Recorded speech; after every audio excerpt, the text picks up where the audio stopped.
What moves faster the more it stays the same, and slower the more it changes?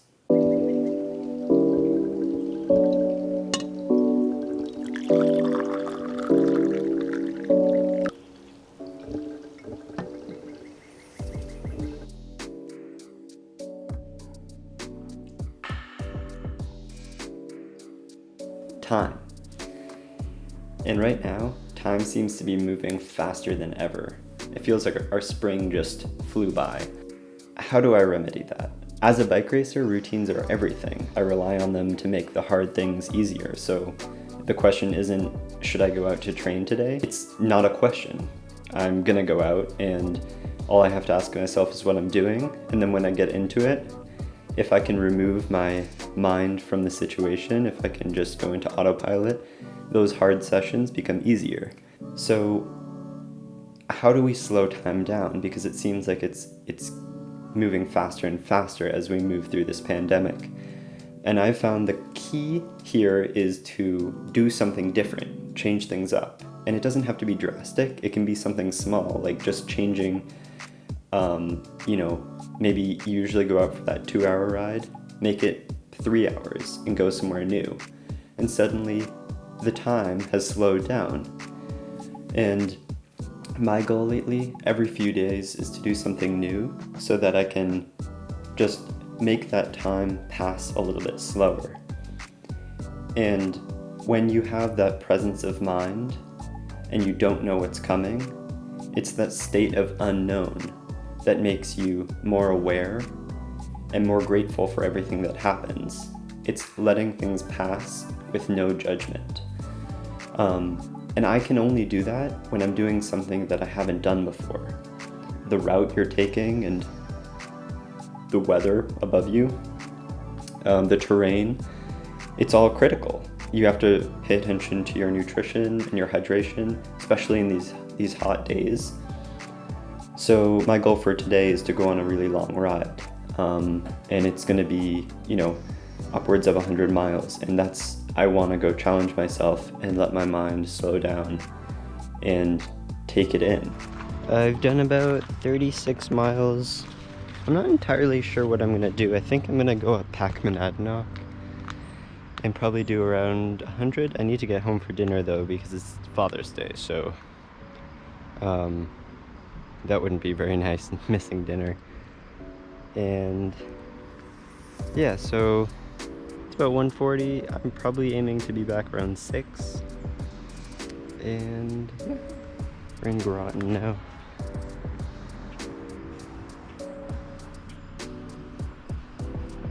And that extra time on the bike really brings you through several different mental states. You go, oftentimes it gets really tough, and other times it's just downright gorgeous, and the weather, the sunsets.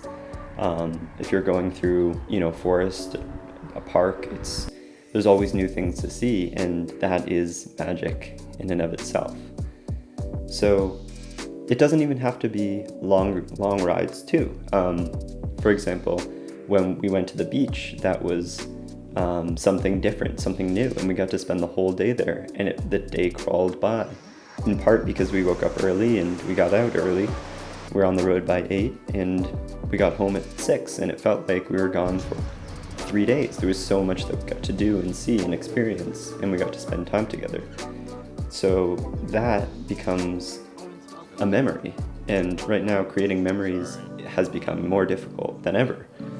Because everything is the same, and you're staying at home and you're doing things similar from day to day.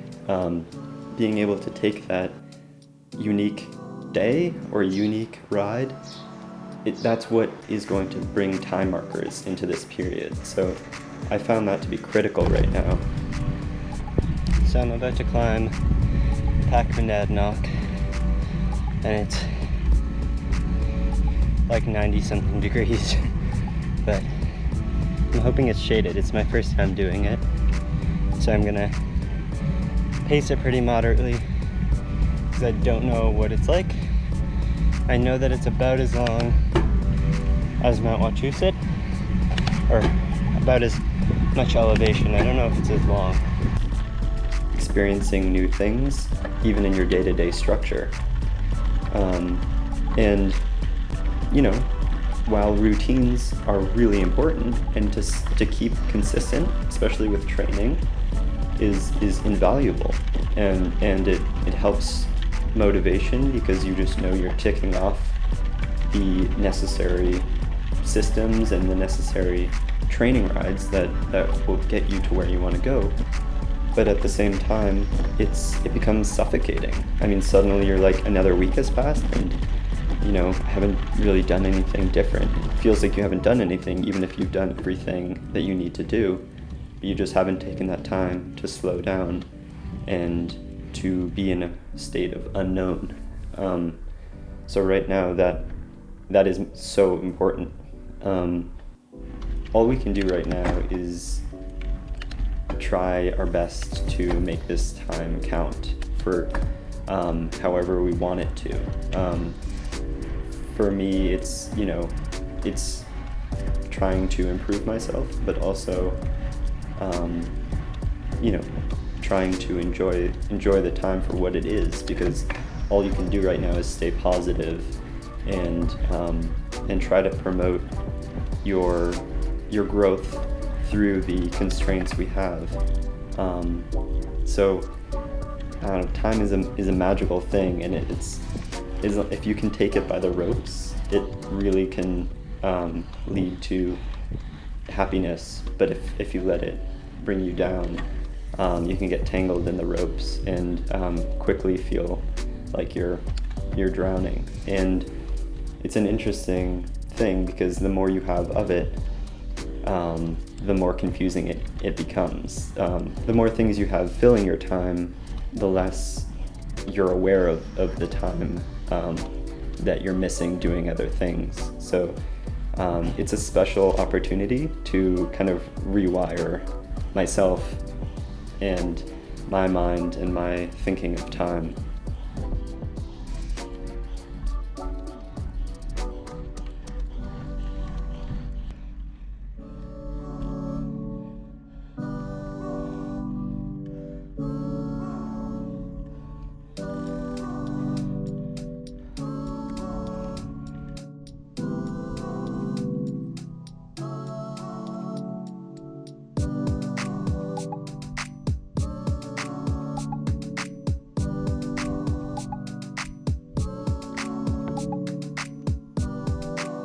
Apparently Boston's over there.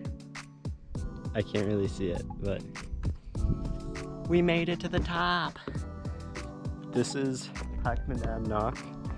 It's about 2,000 feet and averages 12% gradient. Whew. Maxing out at 28%. So it's feisty.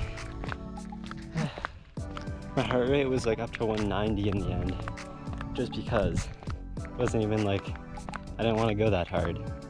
It's just so steep. And I paid $4 to get in. So you gotta make that $4 worth it. The ladies at the bottom though, so nice.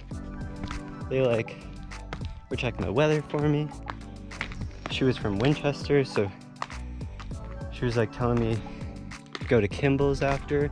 I was like, heck yeah, definitely gonna go to Kimball's after. So, nice people. I'm climbing the tower now. Not sure if it's totally open, but I'm doing it. Plus, there's some clouds.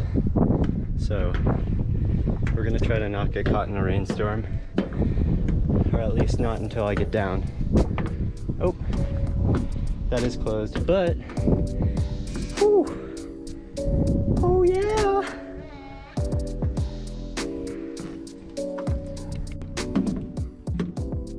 This is amazing. This is highly recommended, 10 out of 10. It's 60 miles out here. I'm gonna take about route that's 50 miles back. And it's just a stunner. An absolute stunner up here. Oh my gosh. Oh my gosh. The views! The views! Okay, I'm gonna try to not die going down this 30% gradient on rim brakes.